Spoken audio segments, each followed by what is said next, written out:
ਦਰਸ਼ਕੋ break ਤੋਂ ਬਾਅਦ ਤੁਹਾਡਾ ਸਭ ਦਾ ਭਰਪੂਰ ਸਵਾਗਤ ਹੈ। ਜੋ ਅੱਜ ਦਾ ਥਰਡ ਵਾਲਾ ਇਸ਼ੂ ਸੀ ਉਹ ਇਹ ਸੀ ਕਿ ਪਾਕਿਸਤਾਨੀਆਂ ਨੂੰ ਆਪਣੀਆਂ ਖਾਮੀਆਂ ਛੱਡ ਕੇ ਇੱਕ ਮੁਰਤਾ ਦਿਖਾਉਣੀ ਚਾਹੀਦੀ ਹੈ। ਇਸ ਉੱਪਰ ਡਾਕਟਰ ਸਾਹਿਬ ਨੇ ਆਪਣੇ ਵਿਚਾਰ ਦਿੱਤੇ ਨੇ। ਆਈ ਹੋਪ ਤੁਹਾਨੂੰ ਸਾਰਿਆਂ ਨੂੰ ਪਸੰਦ ਆਏ ਹੋਣਗੇ। ਜੋ ਅੱਜ ਦੇ ਅਹਿਮ ਇਸ਼ੂ ਸਨ ਉਹਨਾਂ ਤੋਂ ਬਾਅਦ ਅੱਜ ਦਾ ਜੋ ਐਂਡ ਵਾਲਾ ਸੈਗਮੈਂਟ ਹੈ ਉਸ ਵਿੱਚ ਹਮੇਸ਼ਾ ਤਰ੍ਹਾਂ ਆਪਾਂ ਡਿਸਕਸ ਕਰਦੇ ਹਾਂ ਅੱਜ ਦਾ ਵਿਚਾਰ ਗੁਰਮਤਿ ਵਿਚਾਰ ਗੁਰਬਾਣੀ ਵਿਚਾਰਾਂ। ਸੋ ਡਾਕਟਰ ਸਾਹਿਬ ਕੋਲੋਂ ਉਹਨਾਂ ਦੇ ਆਪਾਂ ਵਿਚਾਰ ਸੁਣਦੇ ਹਾਂ। ਤਾਂ ਸਾਡੇ ਨਾਲ ਇਸੇ ਤਰ੍ਹਾਂ ਹੀ ਬਣੇ ਰਹਿਣਾ ਜੀ। ਡਾਕਟਰ ਸਾਹਿਬ ਕੀ ਕਹਿਣਾ ਚਾਹੋਗੇ?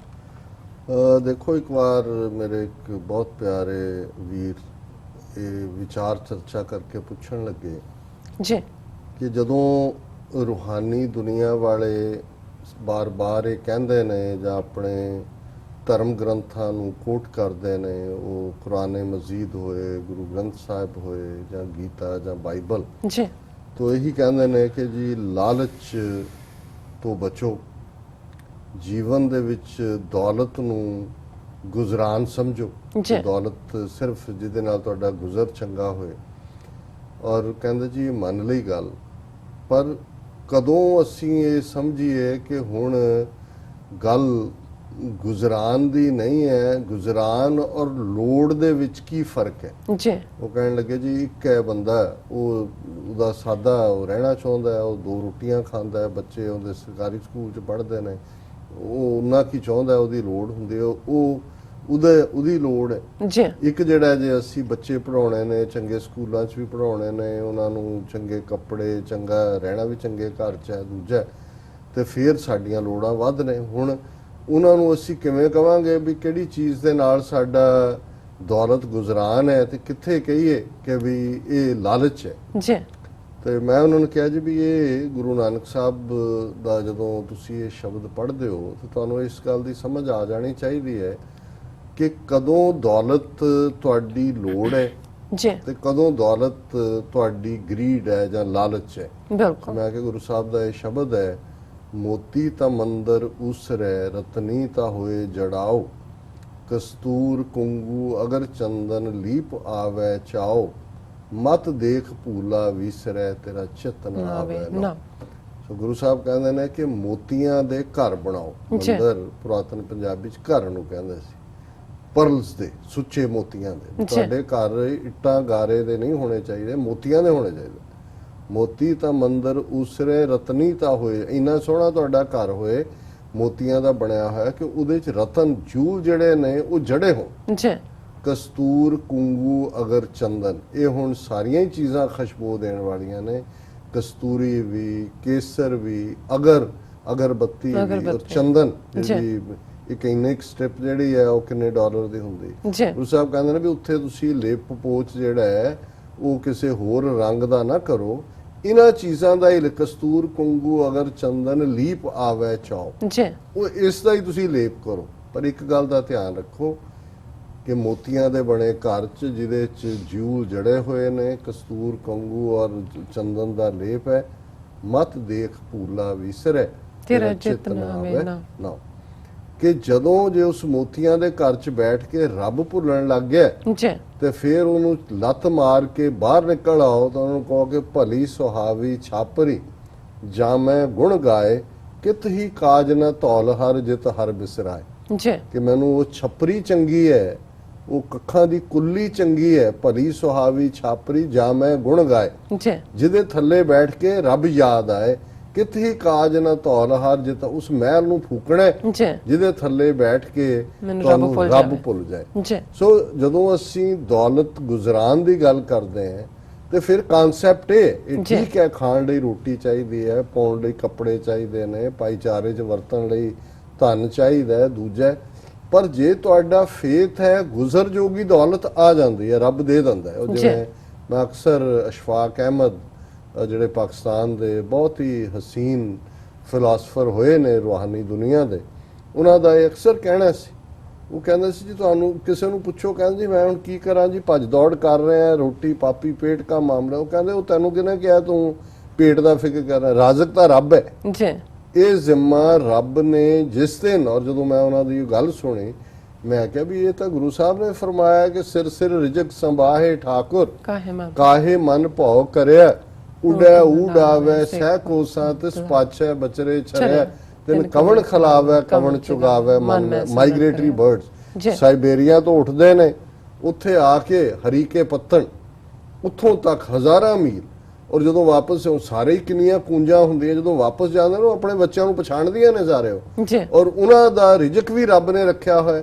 ਔਰ ਨਾਲ ਹੀ ਗੁਰੂ ਸਾਹਿਬ ਨੇ ਫਰਮਾਇਆ, ਨਾਨਕ ਚਿੰਤਾ ਮਤ ਕਰੋ, ਚਿੰਤਾ ਤਿਸ ਹੀ ਹੈ, ਜਲ ਮੇ ਜੰਤ ਉਪਾਏ ਕਹਿ ਤਿਨਾ ਵੀ ਰੋਜ਼ੀ ਦੇ। ਕਦੇ ਤੁਸੀਂ ਕੁਦਰਤ ਦਾ ਇਹ ਡਿਸਕਵਰੀ ਚੈਨਲ ਹੁੰਦਾ ਹੈ ਇਹਨਾਂ ਦੇ, ਜਿਹਦੇ ਚ ਸਾਰਾ ਚੱਲ ਰਿਹਾ ਹੁੰਦਾ, ਦੇਖੋ ਕੀ ਹੈ। ਠੀਕ ਹੈ, ਜੀਵਾ ਕਾ ਆਹਾਰ ਜੀਵ ਹੈ, ਜਾਨਵਰ ਦਾ ਇੱਕ ਨੂੰ ਦੂਜਾ, ਦੂਜੇ ਦੀ ਡਾਈਟ ਤੀਜੇ, ਲੇਕਿਨ ਇੱਕ ਐਸੀ ਚੇਨ ਬਣੀ ਹੋਈ ਹੈ ਵੀ ਸਮੁੰਦਰੀ ਲਾਈਫ ਵੀ ਪ੍ਰਫੁੱਲਤ ਹੋ ਰਹੀ ਹੈ। ਬਾਹਰਲੀ ਤੋਂ ਅਸੀਂ ਦਰਖਤ ਕੱਟਤੇ, ਮਾਰਤੇ, ਪਰਿੰਦੇ ਵੀ ਮਾਰਤੇ, ਕੋਈ ਸ਼ਿਕਾਰ ਕਰ ਰਿਹਾ, ਕੋਈ ਦੂਜਾ।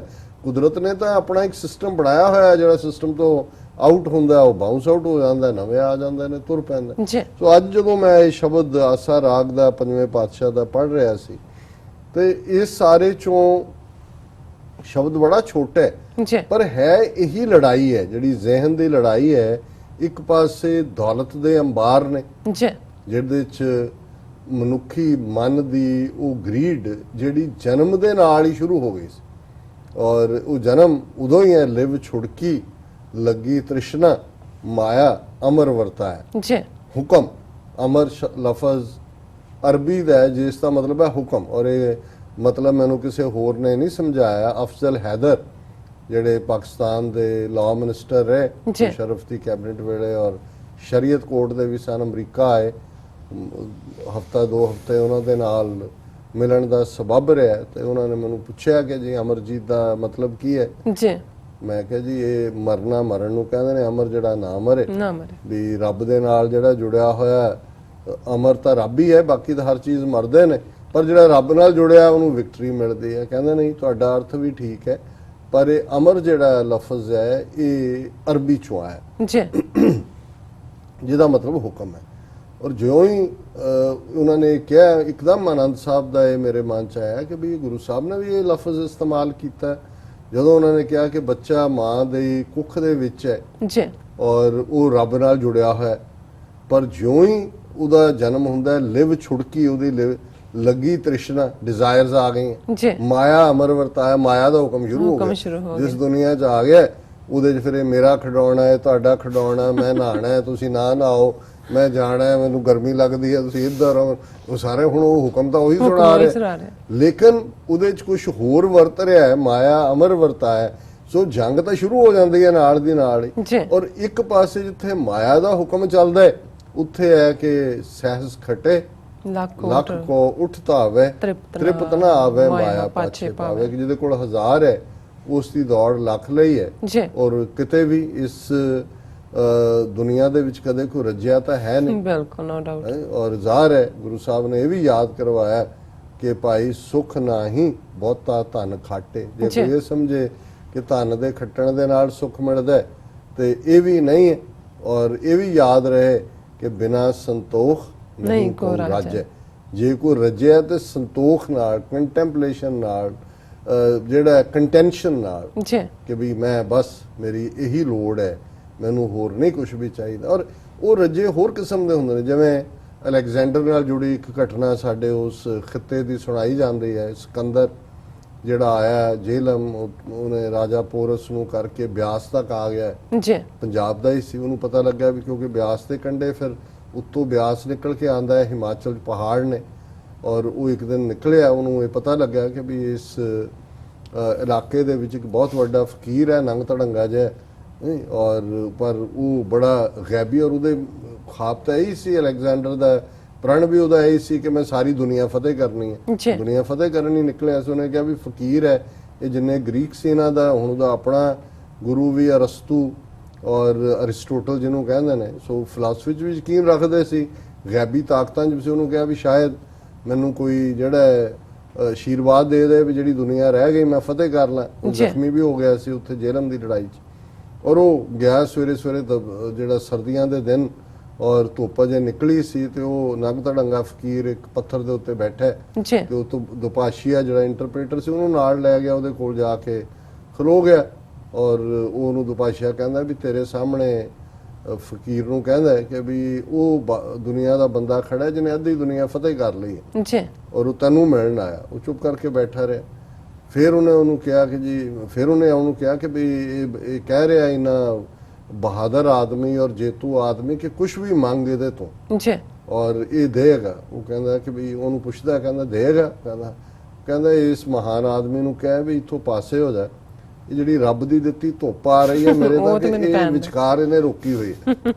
ਇਹ ਹੈ ਫਕੀਰੀ। ਜਦੋਂ ਅਸੀਂ ਰੱਬ ਦੇ ਬੰਦਿਆਂ ਦੀ ਗੱਲ ਕਰਦੇ ਹਾਂ ਕਿ ਵੀ ਜਿਹੜੀ ਉਸ ਇੱਕ ਫਕੀਰ ਦੀ ਨਿਗਾਹ ਹੁੰਦੀ ਹੈ, ਸ਼ਾਨੇ ਸਿਕੰਦਰੀ ਕਿਆ ਹੈ। ਅਲਾਮਾ ਇਕਬਾਲ ਨੇ ਇਹ ਗਜ਼ਲ ਕਿਸ ਜਿਹੜਾ ਉਹਦੇ ਚ ਇਨਸਪੀਰੇਸ਼ਨ ਕੀ ਹੋਈ, ਲੇਕਿਨ ਇਹਦੇ ਚ ਉਹਨਾਂ ਨੇ ਕਿਹਾ ਕਿ ਨਿਗਾਹੇ ਫਕਰ ਮੇ ਜਿਹੜਾ ਇੱਕ ਫਕੀਰ ਹੈ ਉਹਦੀ ਨਿਗਾਹ ਦੇ ਵਿੱਚ, ਉਹਦੀ ਨਜ਼ਰ ਦੇ ਵਿੱਚ ਸ਼ਾਨੇ ਸਿਕੰਦਰੀ ਕਿਆ ਹੈ। ਇਹ ਉਹ ਫਕੀਰ ਜਿਹੜਾ ਕਹਿੰਦਾ ਵੀ ਤੂੰ ਪਾਸੇ ਹੋਏ, ਰੱਬ ਦੀ ਜਿਹੜੀ ਆ ਰਹੀ ਹੈ ਨੇਮਤ ਇਹਨੂੰ ਨਾ ਤੂੰ ਰੋਕ।